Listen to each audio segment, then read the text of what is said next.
ఇంకా ఇలాంటివి నిజంగా జరుగుతున్నాయా? మీరు ఏమంటారు? కామెంట్లో చెప్పండి.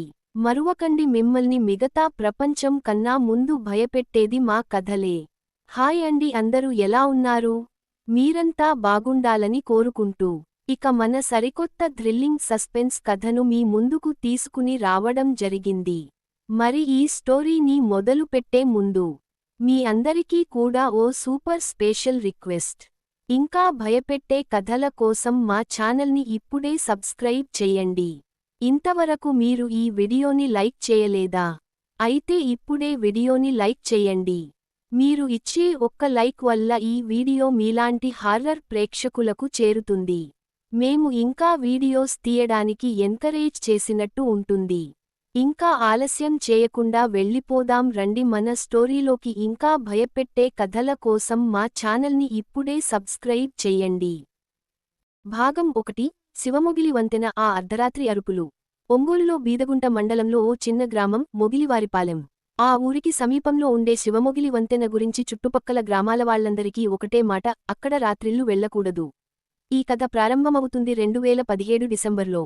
ఓ గ్రామీణ యువకుడు, రవి అనే వ్యక్తి, రాత్రి ఉదయం 11:30కి బైక్పై తిరుపతికి బయలుదేరాడు.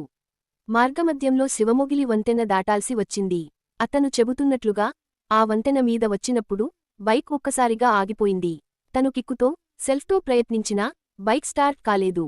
ఒక్కసారిగా చుట్టూ నిశ్శబ్దం ఏర్పడింది. పక్కనే నీటిలో కొట్టుకునే శబ్దాలు, శరీరానికి వణుకు తెచ్చిన చలితనం. అంతలోనే అతని చెవిలో ఒక ముదురైన ఆడమనిషి స్వరం వినిపించిందట. తలుపు తీసి, నన్ను వదిలేయమ్మా. ఆ మాట విని రవి వెంటనే తిప్పి చూశాడు. ఎవ్వరూ లేరు. కాని ఆ స్వరం దగ్గరే ఉండింది. మరోసారి, తలుపు తీసి, ప్లీజ్. రవి ఊహాలోకంలోనూ ఊహించలేని దెయ్యం వంటి శబ్దంతో చుట్టూ నలుపు కమ్ముకుంది. అతను మూర్ఛపోయాడు. తెల్లారి దాటిపోయాక పొలంలో పనిచేసే రైతులకు అతను కనిపించాడు.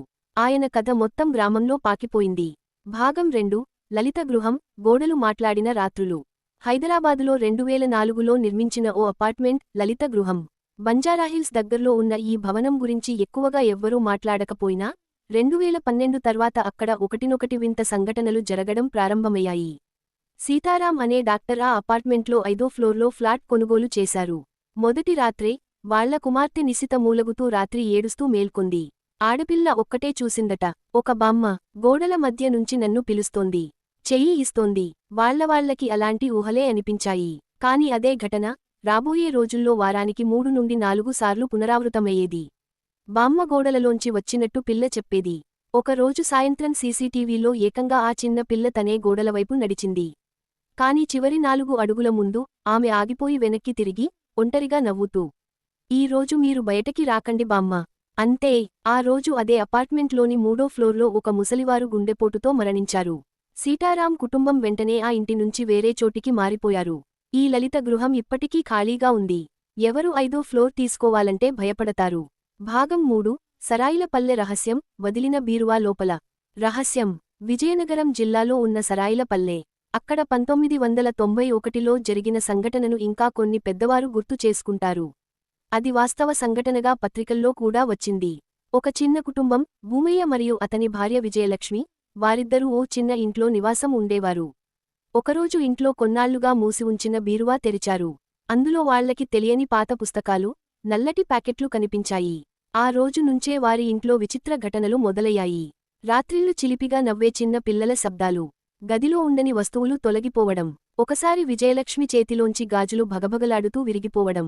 ఆమె చెప్తుంది, వాటి కన్నుల్లో నేను కనిపించలేదు, కాని వాళ్లు నన్ను చూస్తున్నారు. తదుపరి రోజుల్లో భూమయ్య మానసికంగా అస్థిరుడై, తనే ఇంట్లో పూర్వకాలంలో మరణించిన మునుపటి యజమాని రియంకానేషన్ అని చెప్తూ, పక్కింటి పిల్లల్ని పిలిచి, నేను మీ తాతయ్య అంటూ అరవడం ప్రారంభించాడు. గ్రామస్తులు చివరకు ఓ పురాణ పూజారి ద్వారా ఆ ఇంటిని శుద్ధి చేయించారు. అప్పటినుంచి ఆ ఇంటిని ఎవరూ అద్దెకు తీసుకోలేదు. ఇప్పుడు అది వృధాగా ఉంది. ముగింపు. ఈ 3 కథలలో వంతెన, అపార్ట్మెంట్, పల్లె ఇంటి సంఘటనలు అన్నీ వేరే ప్రాంతాలవి, వేరే సంవత్సరాలవి. కాని అందులో సమానమైన అంశం: అదృశ్య శక్తులు, మానవ జీవితంలో చెరిపిపోలేని ముద్రలు వేసిన భయానక అనుభవాలు.